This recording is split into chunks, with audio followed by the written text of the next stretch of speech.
En décembre, GitHub Copilot vient d'avoir une mise à jour qui va t'intéresser. Si comme moi, tu ne peux juste plus te passer de cet outil, cette vidéo est pour toi parce qu'ensemble, on va voir toutes les nouveautés qu'il faut que tu connaisses pour pouvoir utiliser Copilot à son plein potentiel. Il y a 4 petites nouveautés et un énorme changement qui vient juste booster Copilot que je te présente en fin de vidéo. C'est parti!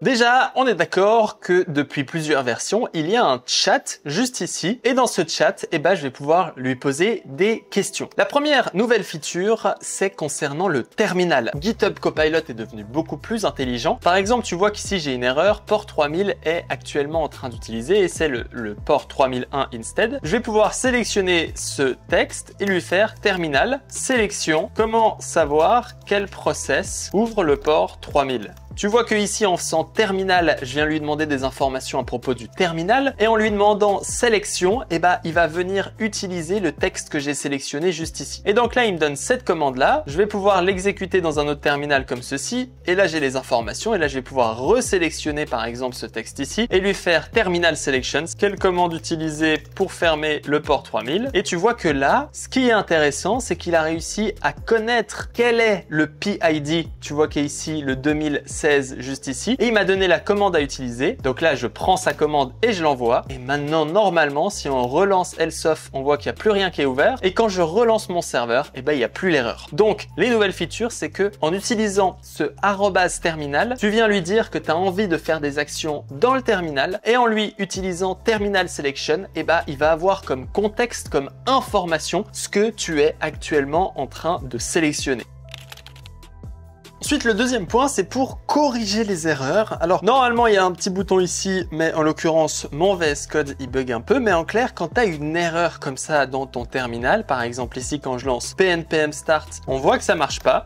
Tu peux lancer cette commande-là, explain last comment. Et en clair, quand tu vas faire GitHub Copilot explain last comment, il va venir encore une fois faire le add terminal, puis terminal last comment. Et là, il va avoir comme contexte la commande que tu as faite et le résultat que tu as eu. Et donc là, il va t'expliquer un petit peu l'erreur qui vient de se produire et généralement, il va te donner la solution encore une fois. Tu as juste à cliquer ici et tu vois que là, normalement, quand j'utilise ce qu'il vient de me proposer, ça va créer le build, puis lancer le serveur, ce qui résout le problème.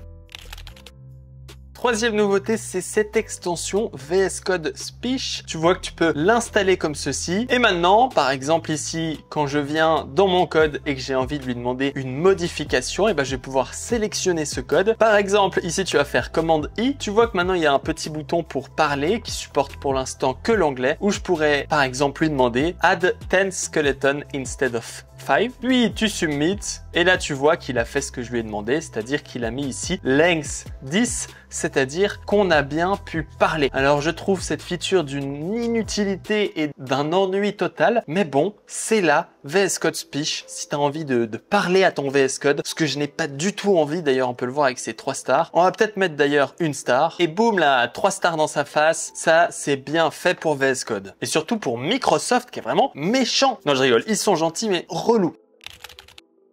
T'as peut-être vu passer, tu vois que là j'ai modifié cette length en la passant à 10 et maintenant je peux venir ici, ajouter les changements et en cliquant sur ce bouton magique, oui, je n'ai plus besoin d'écrire mes commit message. Tu vois qu'ici increase number in loading page, donc il a écrit automatiquement ton commit message. Alors là ça marche, mais faites attention parce que je peux te dire que dès que tu as 5-6 fichiers différents, il écrit n'importe quoi, donc je te conseille quand même d'utiliser par exemple Commitize qui permet d'écrire des commit messages entre nous un peu plus propres.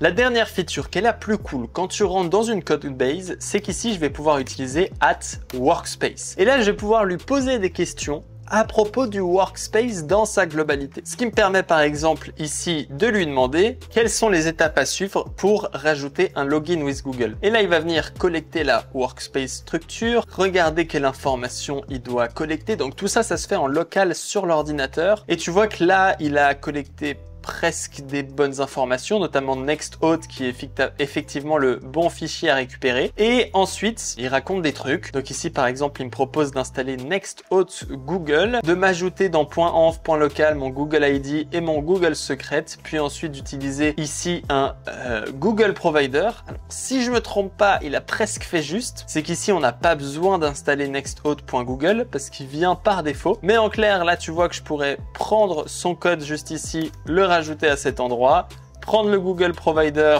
le rajouter comme ceci. Ici, c'est dommage, il n'a pas compris qu'il y avait ce fichier env typesafe. Donc ça, c'est un petit point noir. Mais on peut quand même se rendre compte qu'il a compris toute cette logique de connexion et qui a bien compris les étapes à faire pour ajouter ce Google Provider. Et c'est vraiment cool parce qu'il comprend, non seulement il a les fichiers, mais il peut aussi les lire et savoir quel fichier va être intéressant. On peut faire un autre test ici si je clear. Comment faire pour ajouter un champ description dans mes leçons parce que je suis dans le projet YouCode, donc il y a une sorte de course de leçons qu'on peut voir ici. Dans le schéma Prisma, tu vois qu'il y a des leçons et tu vois qu'ici dans mon workspace, il a compris que j'utilisais Prisma, donc il m'a proposé de rajouter une description. Ça, c'est très juste. Donc tu vois qu'il comprend en partie le code. Le seul problème ici, c'est qu'il n'a pas compris où est-ce qu'était le leçon form que tu peux voir juste ici. Donc on va lui demander workspace ou modifier le formulaire de leçon. Et bon, il a encore pas réussi à trouver le bon fichier. Donc on est à deux doigts, tu vois, la réalité nous rattrape toujours un peu. Il a utilisé que 3 références dans ESLint-RC qui lui sert à rien du tout. Et ici, tu vois qu'il me dit dans le fichier admin leçon item. Donc là, si j'ouvre le fichier admin leçon item, on voit que bah ce n'est pas celui-là. Non, ce n'est pas celui-là. Et il faut toujours faire le at workspace. Il faut chercher un formulaire. On va essayer de lui donner une petite piste. Et bon, là, il a trouvé mon fichier form. Bref, ce qui est intéressant, c'est qu'il a ce contexte et je pense que ça va s'améliorer avec le temps. Voici pour les 5 nouvelles features GitHub Copilot. Si tu es intéressé d'aller plus loin et de mieux maîtriser GitHub Copilot et surtout la création d'applications avec l'IA en général, avec les API disponibles, je te conseille d'aller dans le premier lien dans la description. On se retrouve très bientôt. Ciao, ciao.